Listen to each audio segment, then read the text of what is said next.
E eu acho que toda a sequência didática, do ponto de vista didático, justamente, toda a sequência de ensino, todo o percurso, você tem dois grandes movimentos, duas grandes macroações que ordenam a elaboração de uma sequência didática. Primeiro, você tem um grande gesto de presentificação do ensino. O pessoal que estava aqui no primeiro semestre lembra desses termos, quer dizer, você torna presente na sala de aula aquele objeto. Você poderia, uma palavra alternativa à presentificação seria simplesmente familiarização, ou também eu utilizo também a palavra sensibilização. Eu acho que existe também um terceiro nome para essa ideia de uma inserção do objeto na cena didática, que poderia ser simplesmente contextualização.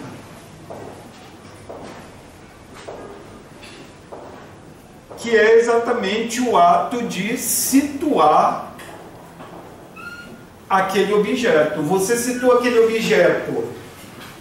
Onde você situa? Você situa aquele objeto de vários modos. Você situa nas experiências do sujeito, você situa no estágio de desenvolvimento cognitivo daquele sujeito, que você mais ou menos conhece ou passa a conhecer, porque ele tem 12 anos, ele não tem 18, porque ele está no quinto ano, não está no primeiro do ensino médio.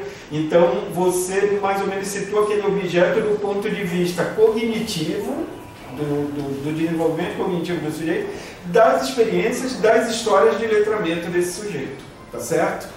Então, essa contextualização, mas também você situa esse objeto do ponto de vista das próprias práticas escolares, porque você teria que admitir que um objeto que você torna presente na sala de aula já foi tornado presente em algum outro momento da escolaridade daquele sujeito. Está correto?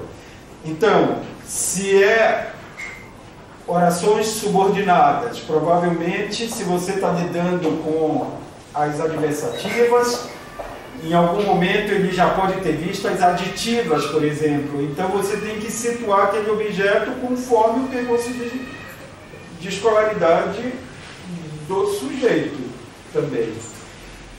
Então vocês veem que isso que a gente chama de situar é situar em vários planos, em vários níveis. Você situa também aquele objeto quanto ao próprio estado do conhecimento dele na ciência de referência, que é a linguística. Então, se você quer lidar com literatura africana e você estivesse na década de 80, você situaria de modo completamente diverso do modo como você pode situar hoje, que a gente já tem uma larga produção sobre. Eu gosto dessa expressão que acaba sobre isso, né? Sobre a literatura africana. Vocês concordam? Concordam não? Vocês conseguem entender aquilo de que eu estou falando? Né? Familiarização, sensibilização, contextualização. É todo o primeiro gesto. Bem, mas tem uma coisa que é constitutiva da prática escolar, que é a ideia de que esse objeto, uma vez presentificado, ele é justamente objeto de um conjunto de ações de manipulação sobre ele. De modo que você teria que admitir que todo objeto que é presentificado, ele passa a ser... eles falam da ideia de pointer, né, em francês. Ele passa a ser pontuado, ele passa a ser topicalizado, ele passa a ser, de algum modo, fragmentado nos seus componentes. Então, se você está falando de trovadorismo e você vai topicalizar o trovadorismo, quais são os tópicos de conteúdo atinentes ao trovadorismo? Por exemplo, aqueles subtópicos que integram esse tópico mais amplo que é o trovadorismo. Me falem alguns. As cantigas, amigo, amor, de maldizer, a noção de coita amorosa, que é uma noção importante para a gente pensar na cantiga, a ideia do amor cortesão, a noção de amor cortesão. Autores importantes da época é um tópico, então brasileiros, portugueses, né? Então vocês veem que existe todo um gesto que vai o tempo todo numa relação dialética e uma relação que é dialética e também que é de complementaridade com o de presentificação, que é o gesto de topicalização. São os tópicos de conteúdo.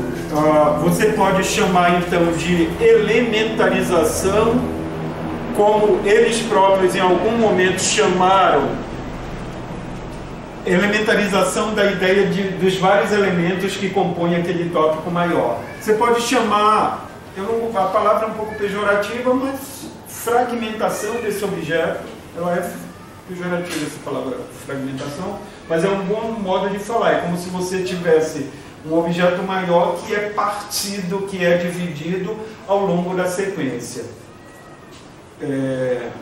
Pontuado, elementarizado, né? E por aí vai. Tá correto? Então, esses são os dois grandes gestos do ponto de vista didático. Se você isso do ponto de vista didático, se você for pensar do ponto de vista discursivo,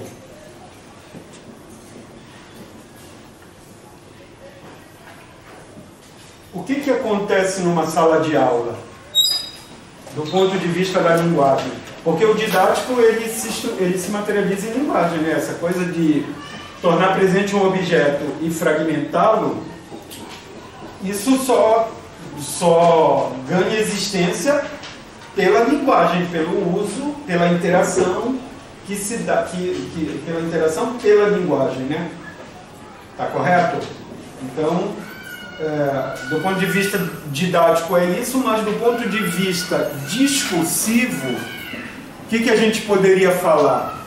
A gente poderia falar, talvez, aí aqui já sou eu, que na sala de aula você tem o tempo todo a introdução de tópicos, a introdução de determinados tópicos de conteúdo e a retomada desses tópicos. Então, você tem sempre você introduz tópicos de conteúdo e você retoma esses tópicos, expandindo-os, sintetizando-os.